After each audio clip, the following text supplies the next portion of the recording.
Hello friends, this is Promi and welcome back to the Commonwealth Space Agency. This is the first episode of Phase 2 of our space program, so let's review what we have accomplished so far. In the beginning, we were just surveying around our space center with aircraft and rovers, just to get some baseline readings to compare to our experiments that will be done in space. After incrementally improving our rockets, Halney became the first Kerbal to go to space and enter a stable orbit around Kerbin. Meanwhile, on a survey mission to an archaeological site, Bob discovered a fascinating mural left by an ancient civilization. And then our big surprise came when, during an Arctic expedition, we discovered this advanced craft, presumably left by advanced Kerbals from eons past. Coinciding with the discovery of the saucer, monoliths began popping up all over Kerbin, including one just outside our space center. They all had inscriptions on them, elements of which looked suspiciously similar to the mural that we found in the desert. Carrying on with our space program, we set up a satellite network around Kerbin, sent probes and landers to the Moon and to Minmus, landed Bob, Bill, and Halney on the Moon in the Gray Vector, discovered another monolith on the Moon, and finally landed Valentina, Madja, and Kirksey on the surface of Minmus. And now, Administrator Henrietta and our head researcher Werner have laid out the framework for Phase 2 of the space program. We want to put a telescope into orbit to get clearer pictures of the other planets in our solar system. As launch windows present themselves, we are going to send probes there, including rovers and impactors where applicable. We are going to continue development of the Kerbin system, including constructing a primary space station in Kerbin orbit and establishing a semi-permanent presence on the Moon and or Minmus. Closer to home, we want to pursue an X-plane program. This will be Jebediah's baby. We will explore unusual aircraft designs, try to set new aircraft records, and potentially develop an aircraft that is capable of achieving orbit. And this phase of the space program will culminate with a crewed voyage to Duna. It will have a minimum crew of 6, and we will prepare infrastructure on the surface and in orbit of Duna prior to the Kerbal's arrival. And with that, let's get started. I think we're going to start with our telescope project. Let's take a look at what we currently know about the other planets in our solar system. You can see in these photos taken from the ground the best views available of the planets. Starting at the top left, we have the innermost planet Moho. Then we have Eve, and Duna and its moon Ike, Dres, off in the asteroid belt, the gas giant Jewel, its major moons Lathe, Val, and Tylo visible here. Jewel is a very curious destination. Readings of the spectra from Jewel and Lathe indicate they both have oxygen in their atmospheres, most peculiar for Jewel, given that it's a gas giant, but it is possible that there is something living in the clouds. That certainly would explain the green coloration. Further out we have Sarnus, its ring system, major moons Slate and Tecto, and just out the side of the rings we have Batel. Further out still, another gas giant, Sona. Moons that we have been able to resolve so far include Thatmo, Wall, and Polta, although we know very little about them. They only show up as a few pixels on our detectors. And as far out as we've seen so far, there's Elu and its moon Nissi. Very little is known about Elu or Nissi. Very far away, so you can basically see no detail at all on their surfaces. So let's now head to the VAB. We will design our telescope and hopefully be able to improve upon our ground-based observations. Actually, before we go to the VAB, let's stop off at the research and development facility first. We are getting close to the point where we need to upgrade this, otherwise we won't be able to get any technologies with the science cost over 500. We'll take almost all our money to do that though, so I don't want to do it just yet. So let's head in. Okay, now we have a number of technologies that we want to get here for our telescope, mostly just for aesthetic purposes. I want to have these folding solar panels, so I'll grab those. Want to have actuators, gives us these infernal robotics parts. And that will allow me to have some moving widgets on there. Also be able to collapse the telescope for launch. And reaction control thrusters we're going to need eventually, and I want to use the docking port here, so we'll grab that as well. We still have 755, but we'll save that for later. Let's go back and head to the VAB. Alright, I'm going to start with our Octo probe core. While I'm working on this thing, I just want to talk about the solar system we have here a little bit. It's a little bit of a mixture of two different planet packs, OPM or Outer Planets mod and New Horizons.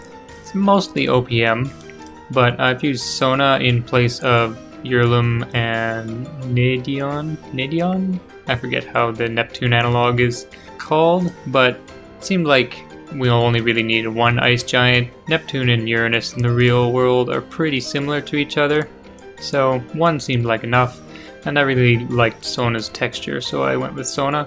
And the moons are a little bit mixed up. I basically just went through two packs and picked what I liked out of them. Elu's back being the most distant world, dwarf planet. I think OPM is a little bit too focused on trying to have exact analogs to the real world, but this is the Kerbal universe, and it can be a little different. So, let's see. Oh, I also changed Tylo a little bit.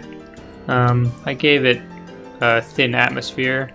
It's a little yellowish, just to make it a little more interesting. I thought Tylo was a lot of effort to get to, but not very much.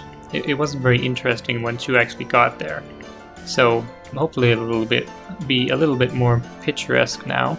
And yeah, so I've looked at various telescope mods, but I haven't really cared for any of them, so this is just sort of a roleplay telescope. And we're going to use a Communitron 8888 as a stand-in for our primary mirror. And I'm going to build the shroud out of these structural panels to 8-way symmetry here. I'm going to make this 3 panels tall. Alright, let's fix this. Make sure it's well lined up. Okay, now we're going to introduce some robotics parts here.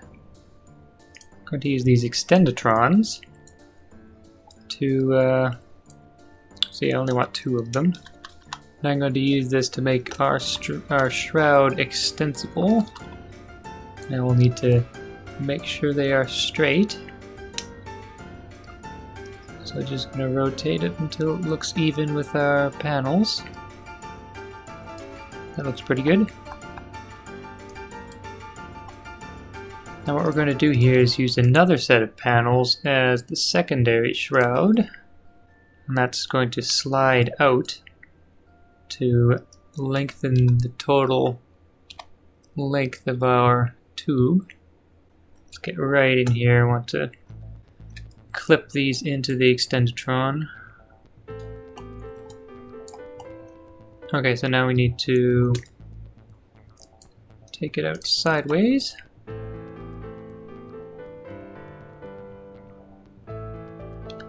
Oh, that's not right. Need a single. Yeah, we had all 3.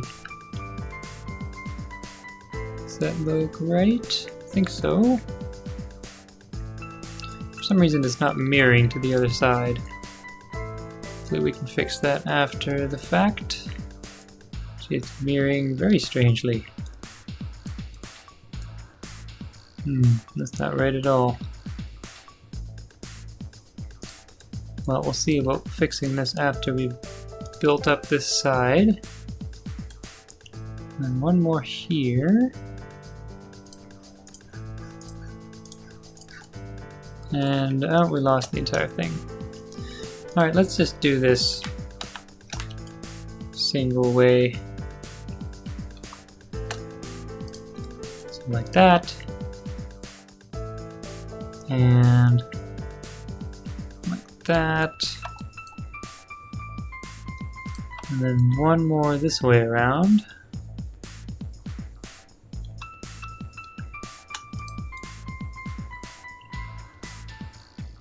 Okay, now the angles aren't quite right. So, let's make sure this is all lined up well.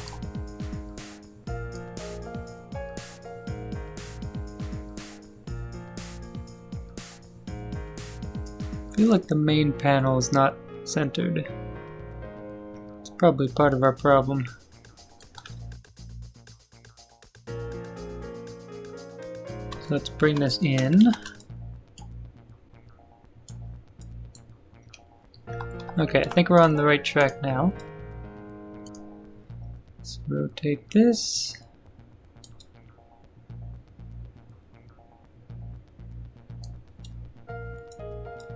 Okay, are these still right?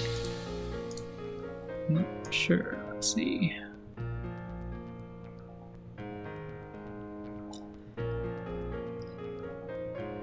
Okay, now everything needs to be spaced out a little bit.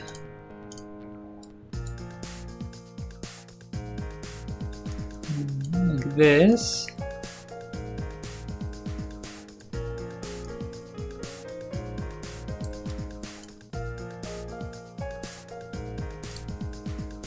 What did I do?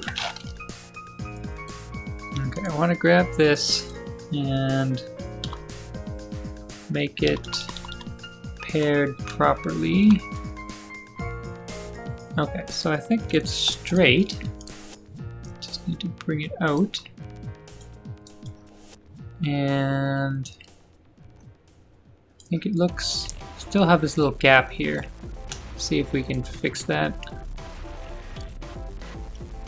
I think this entire thing could probably go down to the end here. Yeah, that's better. Okay, now about that gap. So we should be able to close it this way. Okay, that's looking pretty good. So, let's see, we can bring out the infernal robotics thing here. Got the two extentrons, and we'll put them in the shroud extend group. Okay, now let's watch it unfold. Yeah, that's pretty good. Nice one. Okay, now there's one more robotic thing I want to add on here. And that is a Foldatron. Just a basic one. I only want one. Yeah, sometimes it lets you do this on a symmetrical part, sometimes it doesn't. I just want it like that. And this will be part of a new group. And I will call this lens cap. Okay, so let's grab another one of those flat adapters. This one on here. And I'll rotate it 90 degrees. Okay, we've got a maximum of 90 and a minimum of -90. Now, what do I want to do here? Okay, so that's positive, so I want a maximum of 10, I think. Okay, the minimum, I think -90 is right. So let's put -90 in here. Now let's move this until it's correctly oriented. That looks good. Send our extendatrons back to 0, and there we have it. So it will extend like so, and then it will open the lens cap. And we have our primary mirror inside. Okay, set this back to -90. And I need some communications on here, and I think probably some more powerful reaction wheel. So I'm going to put a medium-sized reaction wheel on there, and some antennas. 2 should be enough.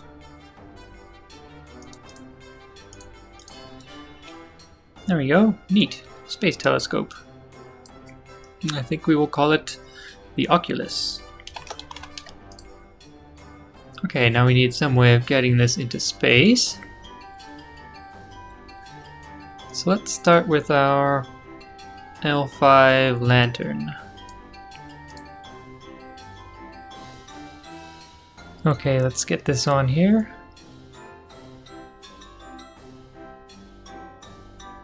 Come on, I only want one. Okay, there we go. Okay, now we're gonna need a bit more fuel than this. I think I'm actually just going to use one of the big tanks on the bottom. Put the fins back. Bring them in. Okay, I guess I should put a decoupler and a fairing on here. So let's do that. Just a regular decoupler, and we'll use the conic fairing. Now we'll stick our fairings on. There we go. Okay, now we're going to need some boosters on this thing. So let's get some decouplers, the radial style. I think this middle part needs to be bigger. Okay, now we'll get some boosters. Some more of these long tanks. And I'll put on some of the slanted nose cones. I like how these ones look. Let's try to make the fuel tanks even with each other. Let's move that up. Actually, I think the decoupler should be a bit higher.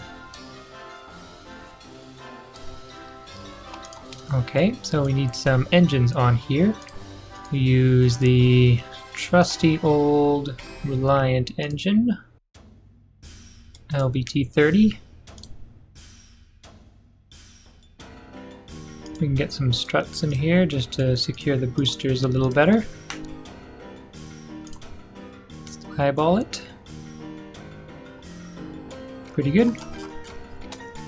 Okay, our fairing is sort of comically large, but the telescope is bulky without actually being that massive. So, want all our engines in the same stage. I think this is all in the right order. Yep. How are we for Delta V? 3500. I wonder if we actually have more than we need. Well, let's put some parachutes on here because I want to try to recover the boosters anyway. Use the real shoot radials. We used these on the Turquoise Sky. Managed to recover the engine, although fuel tanks didn't make it that time. I think maybe I didn't get the balance right. Anyway, we'll try that again.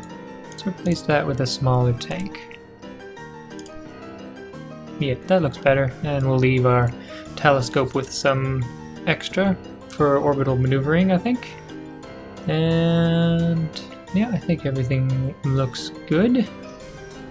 Let's just fix our title here so we know it's on the rocket now. It's the L5. I think this will be the D variant. And oh, let's add some launch clamps to make sure we are stable on the launch pad.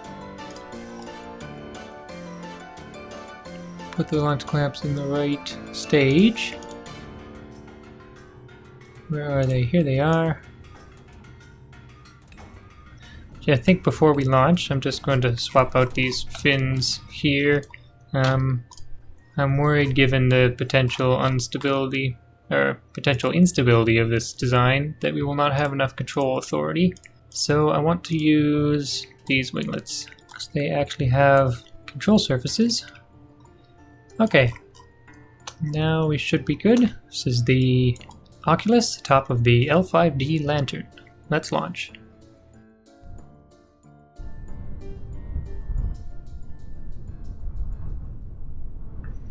Alright, here we are on the launch pad. Let's go full throttle, turn stability assist on, and to compensate with the potential instability of this thing, let's turn atmospheric autopilot on. And in 3, 2, 1, ignition, and liftoff. Here we go. So yeah, atmospheric autopilot is a nice tool for highly maneuverable aircraft, but it can also be used for rockets like this one that have a lot of lifting surface on the front without much mass behind the fairing. And of course in KSP the engines weigh quite a bit more than they would, quite a bit more than their real life counterparts do. And especially with a realistic aerodynamic model like Ferrum Aerospace, the fact that rockets tend to be more bottom heavy can cause some issues. But I find atmospheric autopilot helps stabilize things quite a bit.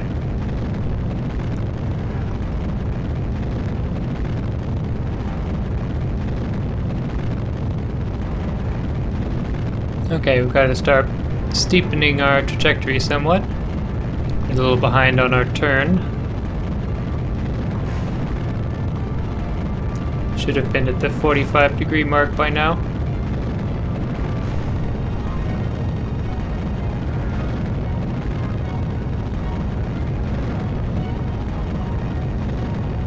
Okay, getting ready to ditch our boosters soon. Just about out of fuel. Off they go. Hopefully we'll be able to recover this successfully.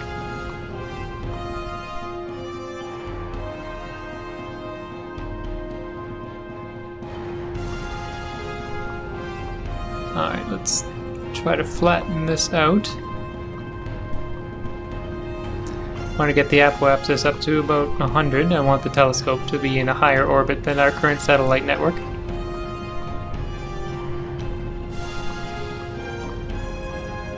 Okay, we're now above the atmosphere, almost at our correct apoapsis. Let's jettison the fairing. Off it goes.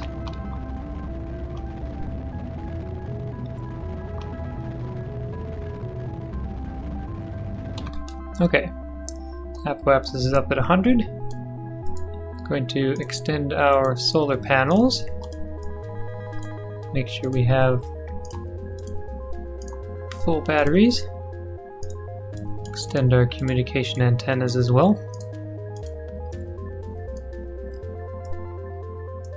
Okay, let's set up a maneuver node.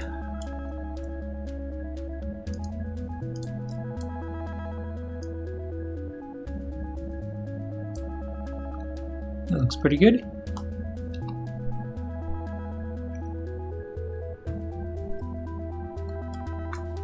Okay, so that node's coming up pretty soon.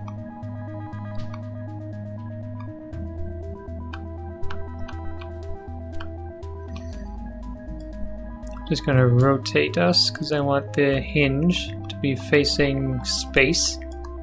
That way when the lens cap opens, it will protect the mirror from sun glare.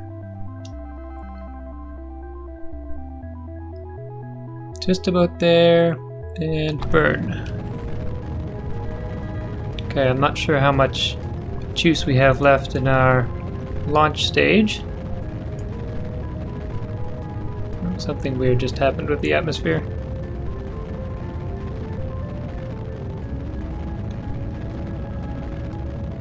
Okay, getting ready to jettison our launch stage. Continue on the telescope's engines.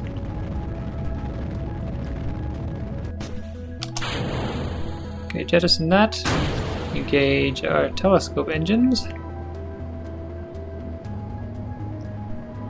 And it looks like our thrust to weight ratio is not quite as good here. We might have to burn radially a bit, but no, I think actually we're high enough that this should be okay. Should have plenty of time. Just watch our periapsis there. And the atmosphere seems to have sorted itself out. Oops. Stay on that 90-degree mark. Just going to get rid of our maneuver node and just watch the periapsis now.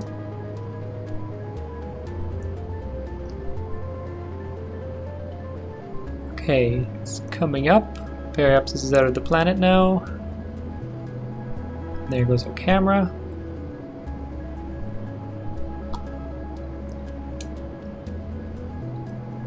$70, $80. And now it looks like our apoapsis is just going up. So we're gonna have to fix our apoapsis and periapsis. But we can open up our telescope now. Looks like our boosters were recovered.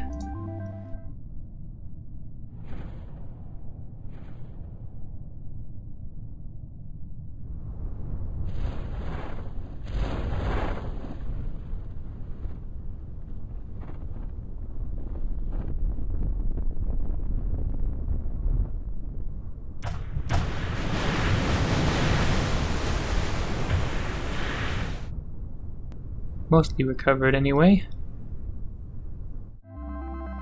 Let's get our robotics panel out so we can extend the shroud.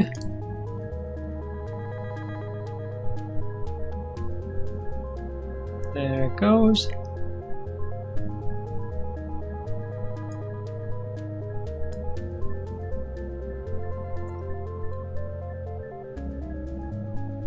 Alright, and now let's open up the lens cap. Okay, and I actually wanted to rotate this so the lens cap was facing space.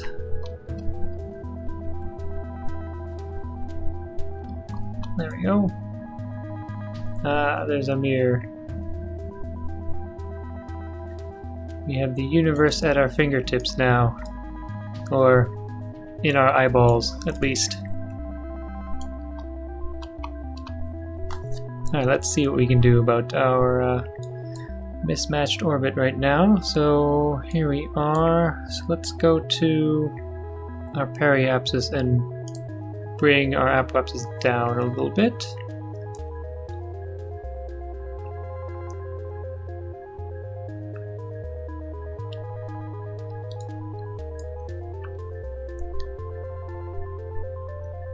Swing ourselves around.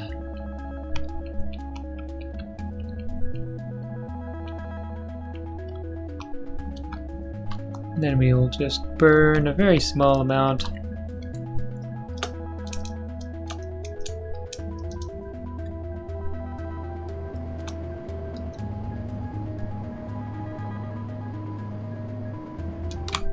There we go.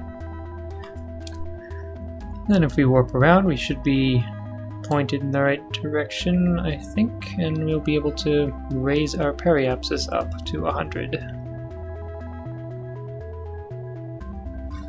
Let's get rid of those communication lines, they're not really necessary.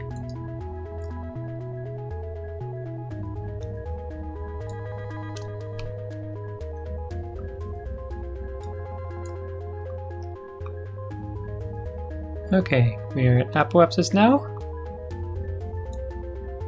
See the moon in the back there? Let's just burn until we get 100, and there we go. Alright, and we still have a little bit of fuel for orbital maneuvers should we need to do anything. Oh, and they have Eve right there. Let's see what else we got. Jewel, Duna, anything else obvious? Sarnus. Yeah, so hopefully our telescope will be able to take some nice pictures that we'll be able to see in the next episode. And I think we will probably spend that episode doing some fundraising because we will need money to upgrade some of our facilities back at KSC. So until then, I hope you have enjoyed this episode. This has been Promi. Thanks for watching.